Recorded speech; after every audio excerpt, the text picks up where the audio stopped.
Hello everyone. In today's lecture I will discuss about the different models of the diode. Whenever a diode is connected in a circuit, we can analyze that particular circuit by considering the diode as ideal model or its practical model or a complete diode model. It depends how much complications or complexity we can consider in the circuit, starting with the simple diode model where ideal diode model where the diode is considered as a simple switch. So when the diode is forward biased, it acts as a closed switch, and when it is reverse biased, it acts as an open switch. Okay, so talking about the characteristic of the diode, let's say this is the graph in the forward mode where these are the diode voltages and here we have the diode current. All right, so if you notice, ideally we assume that there is no barrier potential, so forward voltage drop across the diode will be equal to 0. There is no dynamic resistance, so RD is also equal to 0. All right, and there is no barrier potential.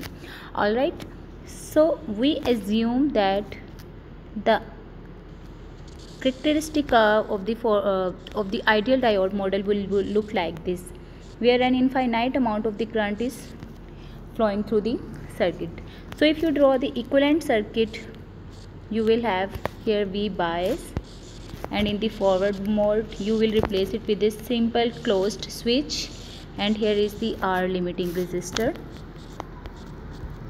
which is basically the current limiting resistor. Okay, so the current that is flowing through the diode is determined by ID is equal to V bias over R limit. Fine. This is in case of the forward biased diode in the ideal model.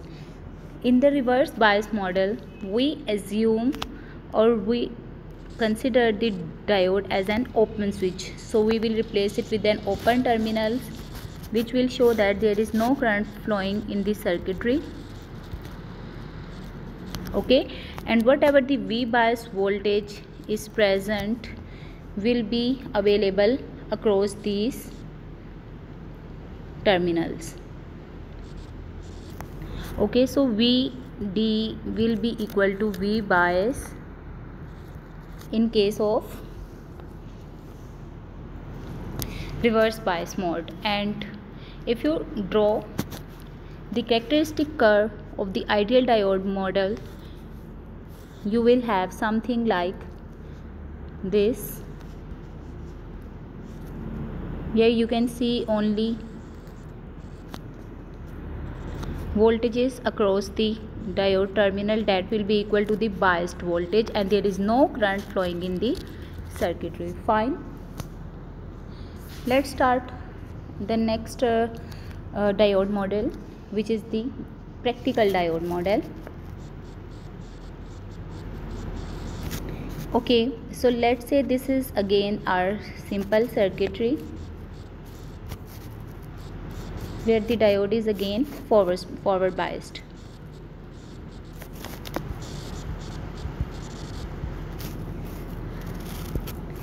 Okay, so what happens in the forward mode?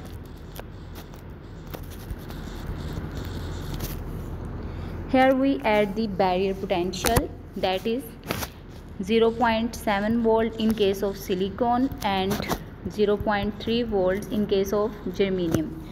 So in place of the diode, we do actually add a small barrier potential where the anode terminal is actually replaced with the positive terminal of the battery and cathode is marked as the negative terminal, and then you will have the same circuit.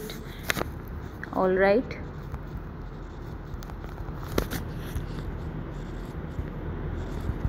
so in that case, what happens to the characteristic curves? You can see only a barrier potential which is equal to 0.7 in case of silicon will be present in the characteristic curve, and then while reaching at this potential, an infinite amount of the current will flow in the circuitry. The value of ID is determined by ID is equal to V bias minus V barrier potential divided by R limit. Fine. This is the case of the forward bias diode. Now let's see what happens when you reverse bias the diode. In the practical diode model, the reverse bias is similar to the ideal diode model.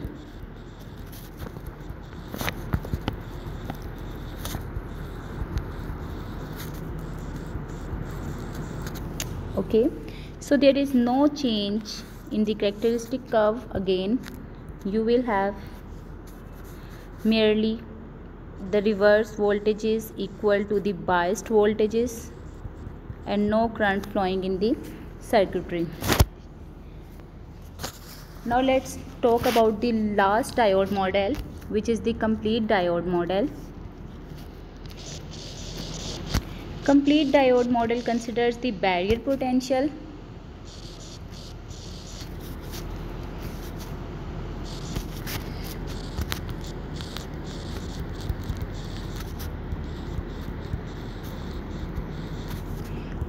reverse leakage current,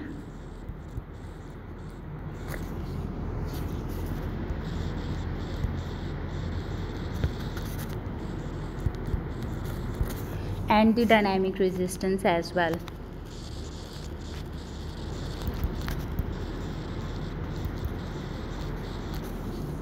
So if you draw the equivalent circuit of the diode, then in case of the forward mode,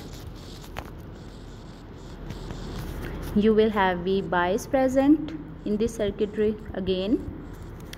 Then in place of the diode, you will have a barrier potential of 0.7 volt. In case of silicon, then the dynamic resistance and the R limit resistor, which is denoted by RD, and this is basically R limit. The forward current IF is in this case V bias minus V forward voltage drop divided by R limit plus RD. While in case of the reverse current, or in case of the reverse mode, reverse bias mode, you will have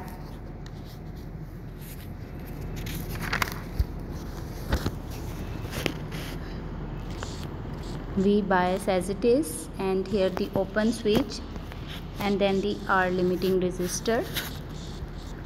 The only difference is here now you will have a reverse resistance connected in the circuitry, RR. Okay.